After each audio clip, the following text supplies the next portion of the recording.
এই যে রাষ্ট্র রাষ্ট্র বলেন, রাষ্ট্র কি সন্দেশ? কথা বলেন। রসগোল্লা? কথা বলেন। এটা কি রকম ঠ্যাং আছে কয়টা রাষ্ট্রের? আছে না? তো রাষ্ট্র কি? রাষ্ট্রের কিছু উপাদান থাকে, 4টা উপাদানে একটা রাষ্ট্র হয়। তার প্রথমটা হচ্ছে টেরিটরি, ভূখণ্ড। 2 নম্বর হচ্ছে পপুলেশন, জনসংখ্যা। 3 নম্বর হচ্ছে সভরেন্টি, সার্বভৌমত্ব থাকবে, ঠিক না? তারপরে আরেকটা বিষয় অন্তর্ভুক্ত করা হয়, সভরেন্টি অফ ল, এটাও থাকতে হবে। এরকম কিছু উপাদানেই রাষ্ট্র। কথা বুঝতে পারছেন?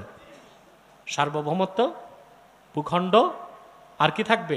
সরকার। চতুর্থটা হচ্ছে সরকার, গভর্নমেন্ট। কি থাকবে? এটা হচ্ছে রাষ্ট্র। এটা দেখা যায় না, এটা ঠ্যাং নাই, চোখ নাই, কান নাই, কিন্তু আমরা একেবারে ভালোবাসায় গদগদ করি, মাতৃভূমির ভালোবাসা, জীবন দিব উৎসর্গ করে। এটা দেখা যায় না, ধরা যায় না, ছোঁয়া যায় না। এই একটি বায়ুবীয় বিষয়কে আমরা জীবন দিয়ে দিচ্ছি। কথা বলেন। ইসলামের জন্য জীবন দেয় না, বলে রাষ্ট্রের জন্য জীবন দিব। আমরা যদি রাষ্ট্রের জন্য জীবন দেই, সেখানেও আমাদের উদ্দেশ্য থাকবে আল্লাহ তার হাবিবের দ্বীনের স্বার্থ। আমাদের উদ্দেশ্য ভিন্ন, নিয়ত ঠিক না? এই যে রাষ্ট্র, রাষ্ট্রের প্রথম কাজ হচ্ছে to establish sovereignty of law, এটা প্রথম কাজ। আইনের সার্বভৌমত্বকে প্রতিষ্ঠা করা, বুঝলেন? দ্বিতীয় কাজ হচ্ছে ইকুয়ালিটি ফর অল, সবার জন্য সমান অধিকার নিশ্চিত করতে হবে। 3 নাম্বার হচ্ছে to set up constitutional government, একটা সাংবিধানিক সরকার থাকতে হবে। 4 নাম্বার হচ্ছে টু প্রমোট গুড লাইফ, প্রতিটি নাগরিকের সুন্দর এবং উন্নত জীবন যাপনের ব্যবস্থা করে দিতে হবে রাষ্ট্রের কাজেগুলো। আমরা বাঙ্গাল বার অজানে কাঙ্গাল। আমরা ওই যে আমাদের স্বাধীনতা সূর্য সিরাজউদ্দৌলার যুগে গেছে, এরপরে 4 সুবিধা পাবো এরকম রাষ্ট্র আমরা 250 বছরেও পাই নাই। পেয়েছি ইংরেজরা প্রায় 200 বছর, তারপরে পাকিস্তানিরা 24 বছর, এরপরে আমরা স্বাধীন করলাম 53 বছর। আমরা কি রাষ্ট্রের সুবিধাগুলো পেয়েছি? আইনের শাসন আছে? কথা বলে না, নাই। সবার সমান অধিকার আছে? নাই, নাই এগুলো আমাদের। এই জন্য আমি বলেছি বাঙ্গাল বার ওয়াজানে কাঙ্গাল। আমাদের এই কপালটা নষ্ট হয়ে গেছে। আমাদের কপালটা সোনার কপাল বানাতে হলে এই কোরআনের পথে ফিরে আসতে হবে।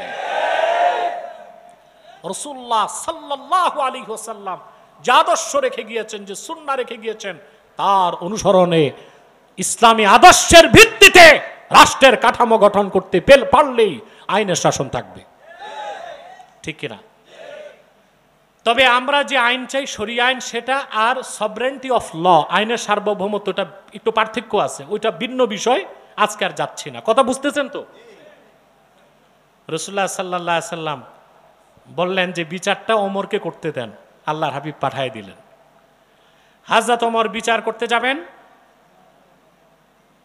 তো যিনি রায় পাইছেন তিনি বললেন বিচারটা একবার রাসূলুল্লাহ করে দিয়েছেন। তো সে রাসূলুল্লাহর বিচারে খুশি হয় নাই, বলছে ওমরের কাছে পাঠান, রাসূলুল্লাহ আপনার কাছে পাঠিয়ে দিয়েছেন। কথা বুঝতেছেন ভাই?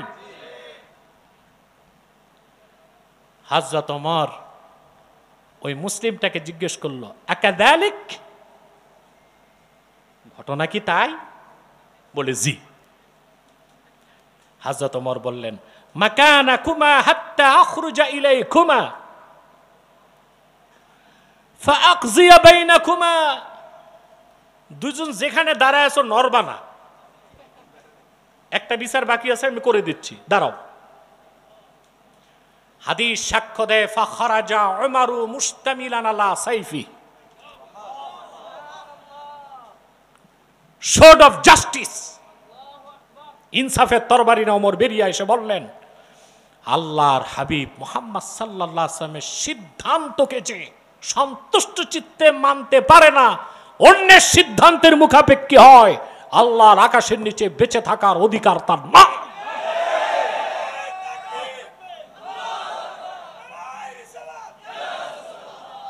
এই কথা বললেন, আর সেই নামধারী মুনাফিকের গর্দান কেটে দিলেন। পাশের যে ও এক দৌড় দিছে, সোজা মসজিদ নববীতে এসে থরথর করে কাঁপতেছে, বলে ইয়া রাসূলুল্লাহ সাল্লাল্লাহু আলাইহি সাল্লাম, বিচার তো হয়ে গেছে। বলে কি?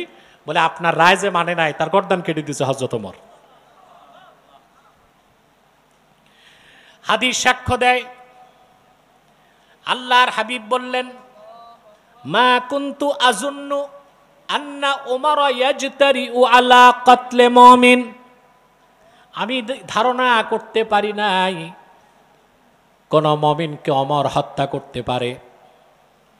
কথাটা শুনে ওমর ইবনুল খাত্তাবের চেহারাটা মলিন হয়ে গেছে। আসলেই কি আমি কোনো মুসলমানকে মেরে ফেললাম নাকি? আল্লাহ রাব্বুল আলামিন হযরত ওমরের পক্ষে কোরআনের আয়াত নাজিল করে দিলেন। এত আস্তে, বাহিরে যারা সবাই একসাথে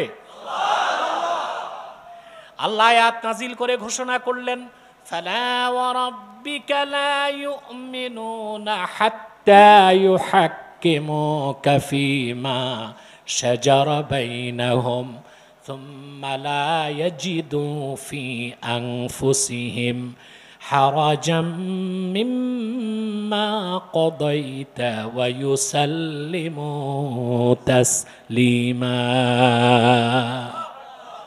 ফালা ওয়া রাব্বিক, মুহাম্মদ সাল্লাল্লাহু আলাইহি সাল্লাম আপনার রবের কসম, আমি আল্লাহ কসম করে বলছি, লা ইউমিনুনা হাত্তা ইউহাক্কিমুকা ফীমা শাজারা বাইনাহুম আই ফীমা ইখতালাতা বাইনাহুম। আপনার উম্মত, খুসুসিভাবে আপনার সাহাবীগণ, তাদের ক্ষেত্রে সৃষ্ট বিরোধের নিরসনে আপনি যে সিদ্ধান্ত দেন তা যদি বিনা প্রশ্নে সন্তুষ্ট চিত্তে মেনে না নেয়, যতক্ষণ মেনে না নিবে, আমি আল্লাহ কসম করে বলি তারা মুমিন হতে পারবে না। প্রিয় ভাইরা, তোমাদেরকে আমার প্রশ্ন, আমরা শুধুমাত্র নামাজ, রোজা, হজ, যাকাত, সদকা, পোশাক আশাক কয়েকটা বিষয়ের ক্ষেত্রে সুন্নতের অনুসরণ করি, রাসূলুল্লাহ সিদ্ধান্ত মেনেছি, কিন্তু আমাদের ব্যক্তি জীবন, সমাজ জীবন, আর্থিক জীবন, পারিবারিক জীবন, সংসার জীবন, সাংস্কৃতিক জীবন, আমাদের রাষ্ট্র, আমাদের রাষ্ট্রের কাঠামো, এসব উমুরুদ দুনিয়া, উমুরুল মুহিম্মাত তাতাআল্লাকু বিদ-দুনিয়া, দুনিয়ায় বড় বড় কাজগুলোর ক্ষেত্রে আমরা রাসূলুল্লাহ সিদ্ধান্তগুলোকে মানতে পারি নাই। কিভাবে দাবি করব আমরা যে আল্লাহর হাবিবকে আমরা জীবনের চেয়ে বেশি ভালোবাসি? প্রমাণ তো দিতে পারলাম না। প্রমাণ দিতে হবে না? কথা বলে না। অতএব যদি খাঁটি সুন্নি আশেকে রসুল প্রকৃত মুসলমান হতে চান, তা আল্লাহর হাবিব মুহাম্মদ সাল্লাল্লাহু আলাইহি ওয়াসাল্লামকে ১৫০০ বছর আগে সাহাবা একরাম যেরকম ভালোবাসতেন, আমাদেরকে ওই রকম ভালোবাসতে হবে। আর এর প্রমাণ হচ্ছে জীবনের সকল ক্ষেত্রে আল্লাহর হাবিবের শরীয়তের অনুসরণ করতে হবে, ওনার আদর্শের অনুসরণ করতে হবে, ওনার সুন্নতের অনুসরণ করতে হবে। এবার আসেন, কিছু কঠিন কথা বলবো, সহ্য করতে পারবেন? কথা বলে না।